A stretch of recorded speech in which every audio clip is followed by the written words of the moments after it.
Welcome to State of Ed. My name is Marc and I'm here with educator and author and speaker Alana Winnick here at the Sagamore Resort in Lake George. I was going to joke and say that this is my lake house, Alana, but It's a great view. I wouldn't hate it. yeah, nobody's going to believe that for a second.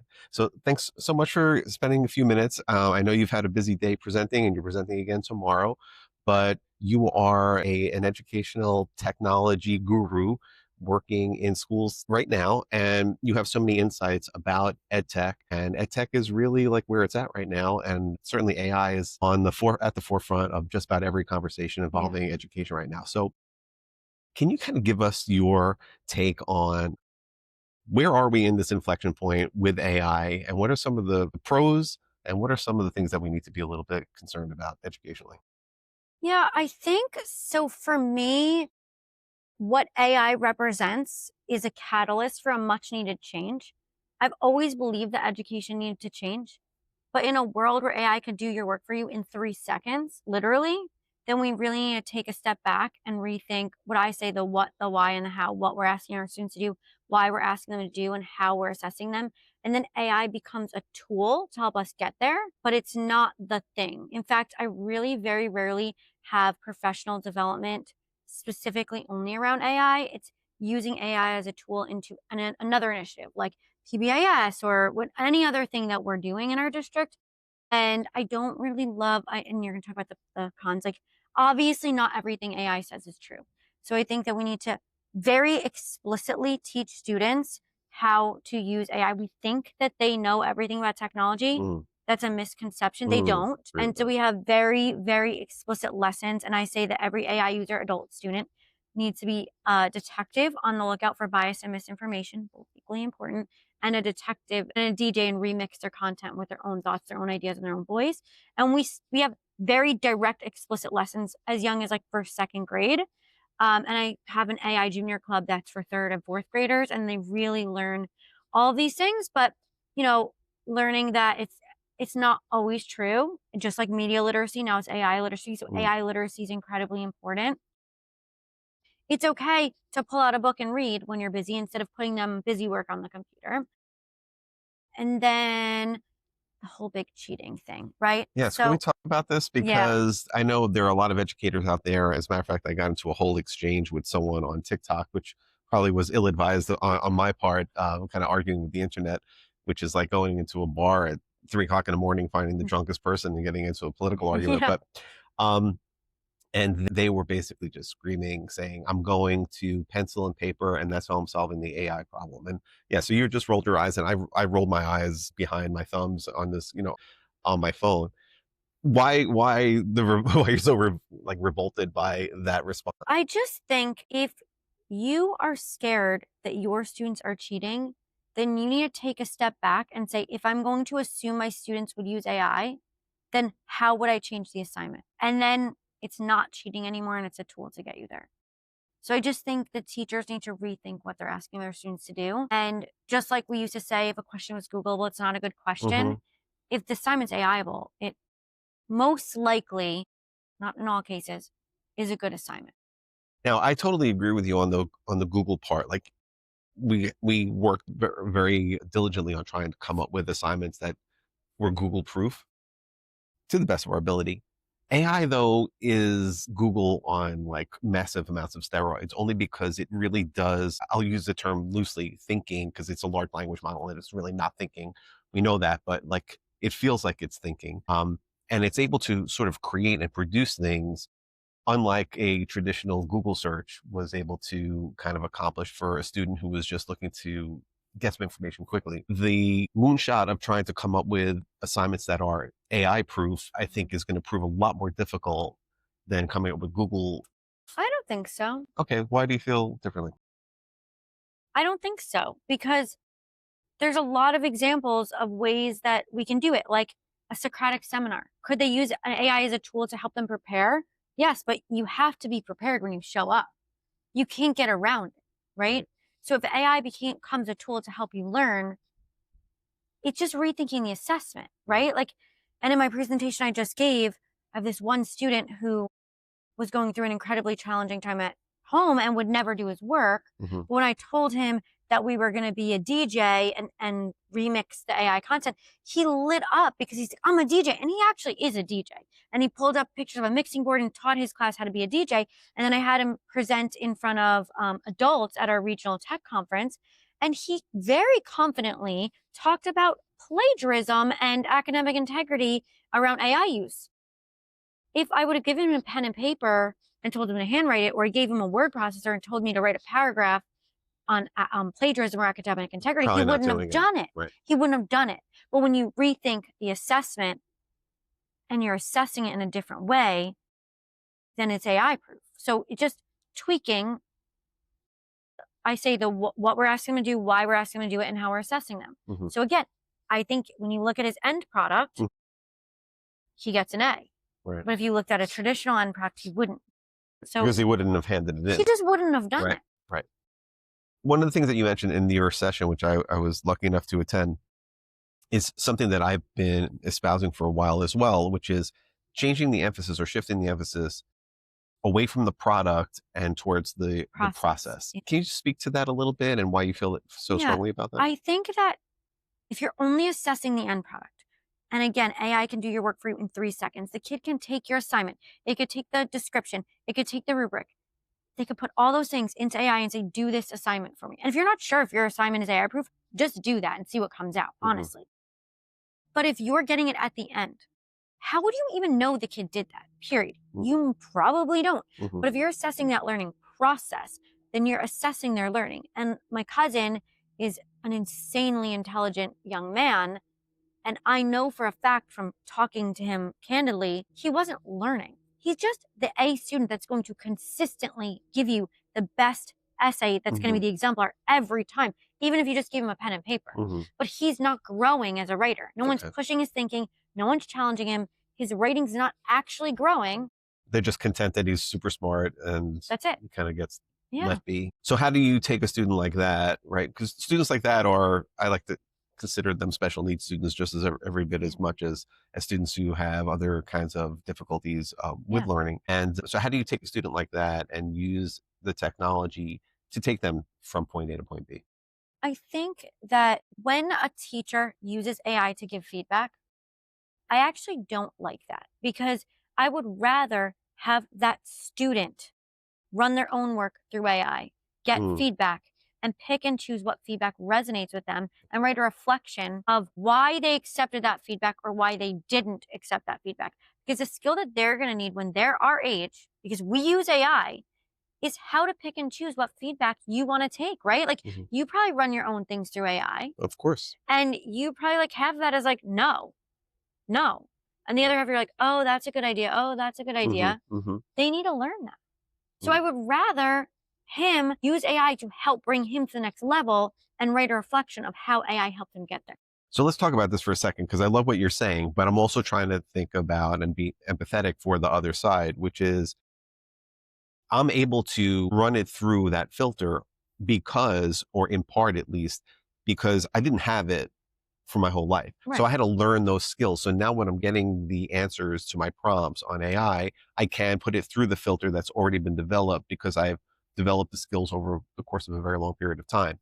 So explicitly have these lessons. And I'm serious, like 3rd grade for me, yes, we do it younger, but 3rd grade, this is a very big lesson that we start in 3rd grade.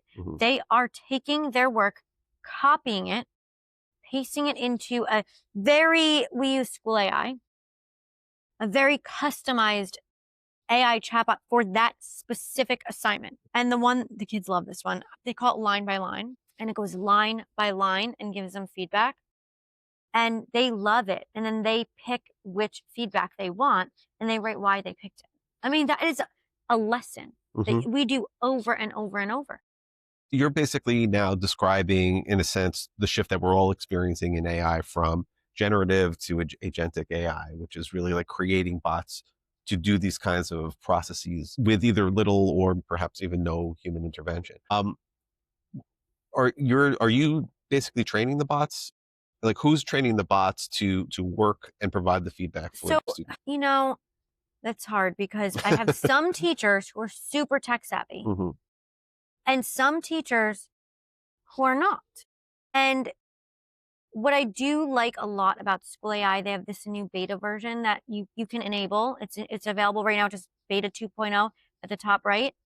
And for my teachers that don't know how to train a model, Mm-hmm. because first of all, they don't want a prompt. And now you're talking, I have to train. Right. This is like Right. Right. way Right. too much for me. Right. It actually is a chatbot that talks them through and helps them create their own custom GPT, but they don't know because it's conversational. What are you trying to create a space on? Tell me about the unit. Mm-hmm. And it asks them guiding questions like, do you have any parameters? And they might not know what parameters are. Mm-hmm. So it Mm-hmm. gives them 5 examples. Mm-hmm. Do you want all of these? You want some of these? Or are there other ones you have in mind? Do you have an assignment you want to upload? And it's a very conversational Okay. way of doing it. And it's holding their hands. They could do speech to text and text to speech. They can Mm. actually talk to it as if it's like a co-teacher, and it helps them build this customized space that I know that those teachers never would have been able to do. Like never. So there are tools out there, and right now School AI is great. And I tell them to their face, like Google has gems right now, right? Microsoft is gonna have it built in. Google's gonna have it built in, and we're probably not gonna have the Magic Schools, the School AIs, and the Conmigos. They're probably not. They're gonna get bought They'll up. get They're gonna be swapped up, right? and they're By going to be machine. embedded Mm-hmm. right into Google and right Mm-hmm. into Microsoft or whatever else you're doing. But for right now, it's a separate thing. But the skills are transferable. But with GEMS in Google, you can't see the student's transcript. And I think that that's the most powerful piece for me, is to be able to see the students thinking and what Mm-hmm. types of questions they were asking. What else is really cool about School AI's new beta thing, and I'm not even paid by them about this. Not yet. But the new beta one is it asks you if you want to get to like certain assessment questions or comprehension questions. So there's like 5 or 10 things that you're trying to get out of those students' vocabulary words, whatever it is. Mm-hmm. It will make sure that student hits that question. Okay. And then it gives you a dashboard for each student and each question. And you can track progress. And very clearly you see like red, yellow, green, and it will tell you which kids you need to pull for each target. So then the next day you could be like, oh, these 5 come from the back table. Like that's, It's magic. you would never it's be magic. able to get around to every kid every day, right? Never. For every assignment. Never. So I do think it is a game changer. So then how do you get the masses on board? Because we all know that there are early adopters who will run into the fire as soon as you yell fire, but they're in limited supply.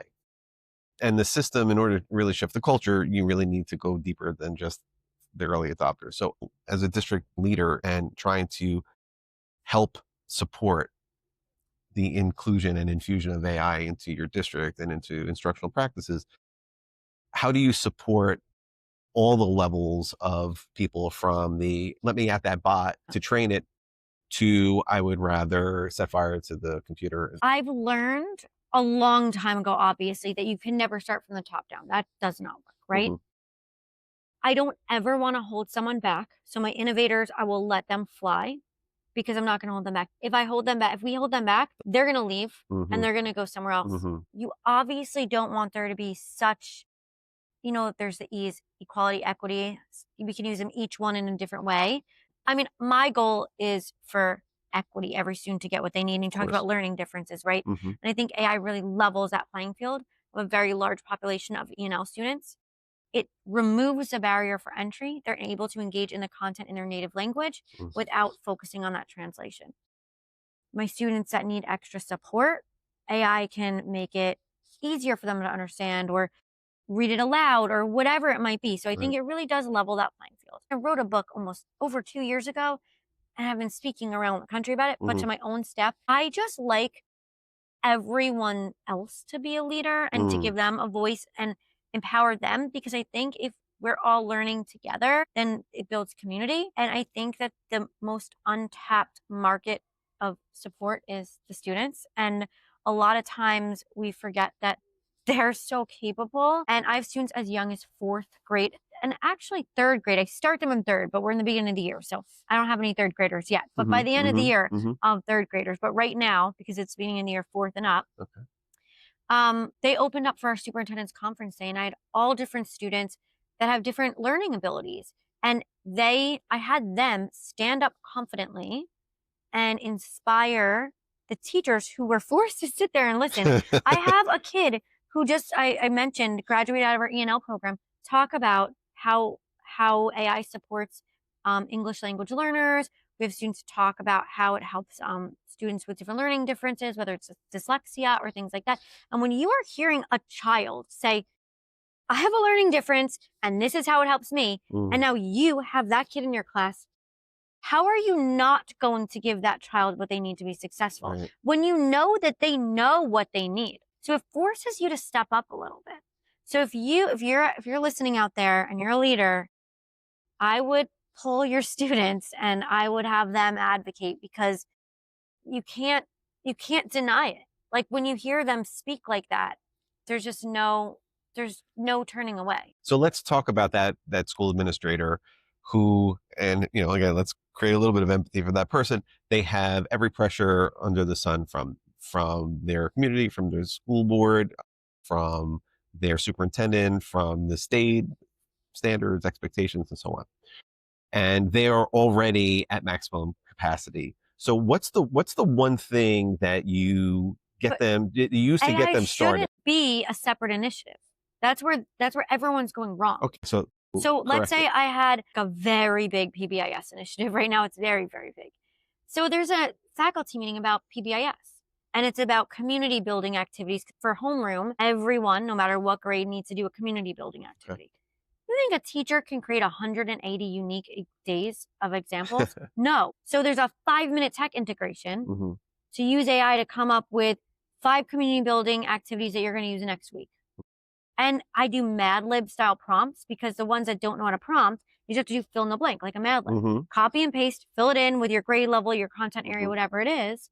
And then you walk out with something you can use the very next day. And now when you're like, oh, that was awesome, I'm going to use it tomorrow, and now I'm going to keep going. So you have to just embed it into your existing initiatives. And I like to put training wheels on it, so it's seamless. Right. That's what I'm saying, because what you just presented was a very concrete example. It's a tiny step. It's not a leap. It's not. But then you keep a moonshot doing that. And I whenever we have our administrative meetings, and let's say we just had a superintendent's conference day last week, another big initiative is Portrait of a Graduate. Okay, like I said, they're like, Alana, do you have anything you want to do? Obviously, I want to do AI, but I don't want it to be a separate AI thing. So where can we put it in? Portrait of a Graduate. We'll put a little AI hands-on activity into that lesson. So what did that look like, just out of curiosity? Because I also work in New York State, and New York State is putting a lot of time and energy and effort and money into Portrait of a Graduate. So what did you suggest? I mean, I think we could just take existing lessons and rethink assessment. And so I built a custom chatbot where they could take something they already do and talk to a chatbot that I designed that will help them turn the traditional assignment into more of a Portrait of a Graduate style assignment. And then they're just using it. You just want them to use it. You just want it in their hands as much as possible. So where are you learning how to do all of these things? Me? Where are you going for ideas? I just do. I don't know. I've always been, it's interesting because I look back on my life. I just stayed with my college roommate last night up here, because I don't live up here. And I never knew that I was a tech person, but I think I always was. I just think I always was. I don't. But this is on a different level, right? I mean, there's so much new. Okay, so I think I'm just someone. A lot of people are like, oh, that's so scary, I don't know, teach me. I'm just like, oh, let me try. What's the worst thing that's gonna happen? Nothing bad. You can't break the internet? Is that what you're saying? No, so I just try. Try it. But in terms of AI, how did you learn how to program? There was no instructions when this came out. Do you understand that? There was no instruction. Right. I just tried. But there are places, if you're not like me, this website, right, let's assume that not everybody's like you. YouTube. There's a thing called YouTube, in case you didn't hear of it. I'll have to Google it and find out what it is. Yeah, but also, no, I'm just kidding. There's so many certification courses out there. For example, and I mentioned before, School AI, they have certification 1 and 2, and it walks you through videos and hands-on activities, and it's transferable not just to their model, to other ones. OpenAI, ChatGPT, has an educator course too. Google has a course too for educators. Microsoft has a course for educators in their education space. So Google, Microsoft, OpenAI, School AI, and whatever other, they have Whole Courses, right? training courses built in. So whatever your platform is, I would say just go there and start with what they have and then just play. I always tell my students there's no such thing as failure. It stands for first attempt in learning. And if you failed, what did you learn from that? And how are you going to grow? So I just think try. What do you say to the folks who have a very pessimistic outlook on life in terms of Then maybe you should retire. No, I'm kidding. I'm just kidding. I'm no, they're just not ready to teasing. retire yet. I'm just No, teasing. no, their concern is not whether or not they're going to retire. The concern is being forced out of a job No, I don't because of think like they schools should. like the Alpha School, which is already starting to kind of get its feet wet into I AI think that driven the learning. role of a teacher is going to shift. And I think if we do it the right way, it's going to be the most positive thing ever because it's a job we always wanted to do. And the reason we came into this field was to spend more time directly with students. So your job will change. But if you embrace it, then your job will change to be the job you've always dreamed of having. I love that. So, where can the people who are watching and listening to this find you and have access to your brain and how you see learning and the infusion of instructional technology? I'm on all social media platforms at Alana Winnick. I have alanawinnick.com with all my resources. My book and my podcast are both The Generative Age, so you could check those out. And I also have an organization called Students for Innovation. And like I mentioned before, have an army. Oh, I don't know if I told this. I have an army of children that help me advocate for change, teach professional development. I just had them present at New York State School Boards. They had their own booth. They crushed it.